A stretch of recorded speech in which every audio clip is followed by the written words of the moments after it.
जा दिन ते हरि गर्भहि आए, सकल लोक सुख संपत्ति छाये। मंदिर मह सब राजहि रानी, शोभाशील तेज की खानी। सुख जुत कछुक काल चरि गयऊ, जेहि प्रभु प्रगट सु अवसर भयऊ। जोग लगन ग्रह बार तिथि, सकल भय अनुकूल। चर अरु अचर हरस जुत, राम जन्म सुख मूल।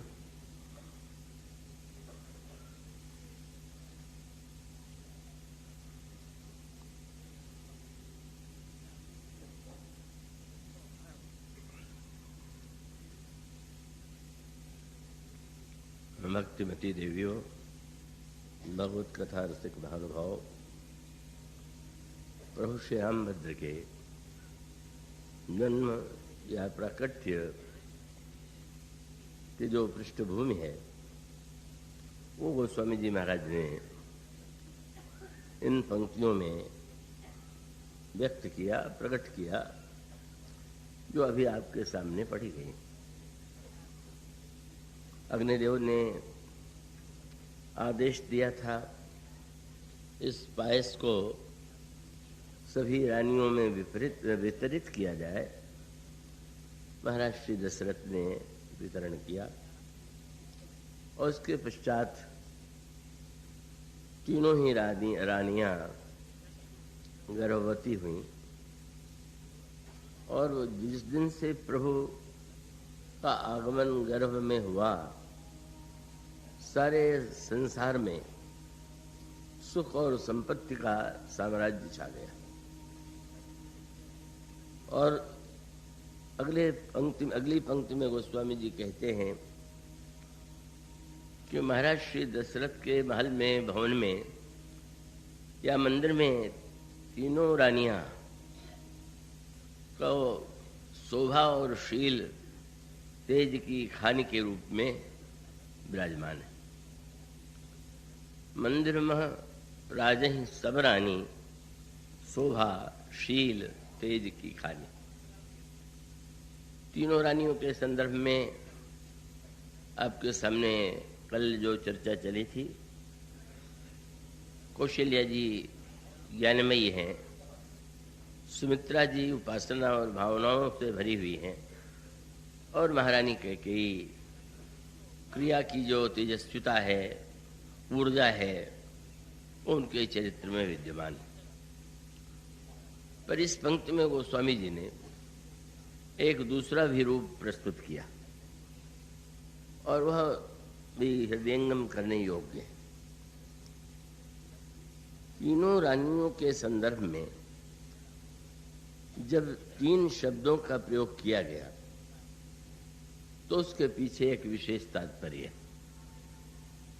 जो तीन शब्द यहाँ आपने सुना या पढ़ा होगा, उसमें है शोभा, शील और तेज।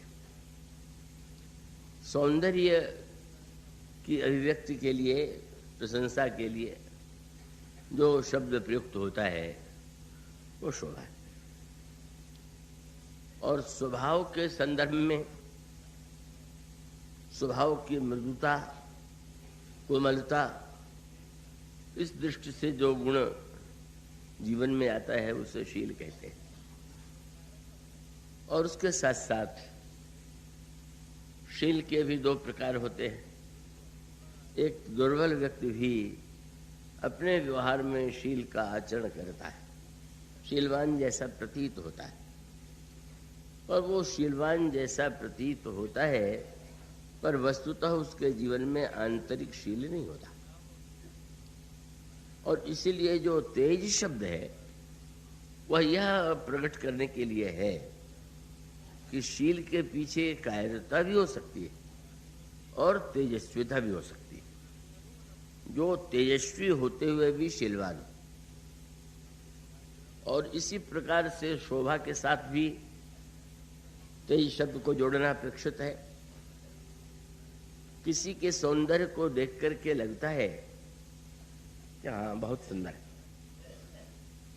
पर प्रत्येक सुंदर दिखाई देने वाला तेजस्वी भी हो ऐसा नहीं होता। पर यदि इन तीनों का सामंजस्य जीवन में आ जाए, शोभाशील और तेज का, तो मानवीय दृष्टि से इन तीनों गुणों का जो सामंजस्य है वो व्यक्ति को परिपूर्णता प्रदान करता है। तो मानो ये जो तीनों गुण हैं भगवान श्री राम, श्री भरत, श्री लक्ष्मण और शत्रुघ्न जी के चरित्र में व्यक्त होते हैं।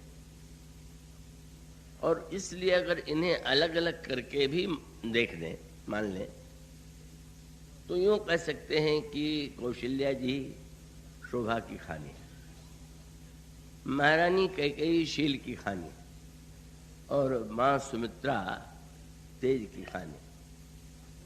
उससे भिन्न अर्थ न ले लें। खान का अर्थ आप जानते ही हैं, सोने की खान का अर्थ जो खान है वो सोना नहीं, जिसमें से सोना निकलता है उसको खान कहते हैं। तो कौशल्या अम्मा मानो शोभा की खानी है और उससे साक्षात अनंत सौंदर्य शोभा के घनीभूत श्री राम का प्रकट हुआ। महारानी कैकेयी भले ही स्वयं शीलवान नहीं है, पर उनके द्वारा जिनका जन्म हुआ वे श्री भरत साक्षात शील के विग्रह। ऐसा शीलवान कहीं कोई इतिहास में हुआ ही नहीं जैसे शीलवान श्री भरत। और सुमित्रा अम्बा को यदि तेज की खानी के रूप में देखे तो उनके माध्यम से, उनके गर्भ से जो जिन दो पुत्रों का जन्म हुआ वो साक्षात घनीभूत तेज है। श्री लक्ष्मण की तेजस्विता वो तो बार बार मानस में दृष्टिगोचर ही होती, और शत्रुघ्न जी भी यूँ तो निरंतर मौन रहते हैं और वो भी स्वभाव से अत्यंत तेजस्वी हैं। और उसका परिचय अयोध्या कांड में मिलता है जब वे मंथरा पर प्रहार करते हैं और उसको घसीटने लग जाते हैं। तो मानो ये तेज के दो रूप हैं, और एक तेज का स्वरूप श्री राम के साथ और एक तेज का रूप श्री भरत के साथ। और इसका अभिप्राय शोभा के साथ भी तेजस्विता चाहिए, वो लक्ष्मण के रूप में श्री राम का अनुगमन कर रहे हैं। और जहाँ शील है उसके पीछे भी तेजस्विता चाहिए, का वो मानो शत्रुघ्न जो है वो श्री भरत का अनुगमन करते हुए दिखाई देते हैं। अब यह शोभाशील और तेज का व्यक्तिकरण जो है भगवान राम के चरित्र में, श्री भरत के चरित्र में, लक्ष्मण जी और शत्रुघ्न के चरित्र में, रामायण में सर्वत्र आप उनका दर्शन कर सकते हैं। मानो इन तीनों माताओं के माध्यम से ये जो तीन महत्तम गुण हैं उनकी अभिव्यक्ति हुई। यूँ तो ईश्वर अनंत गुणगणमय है, समस्त गुण ही प्रभु की सेवा में निरंतर लगे रहते हैं।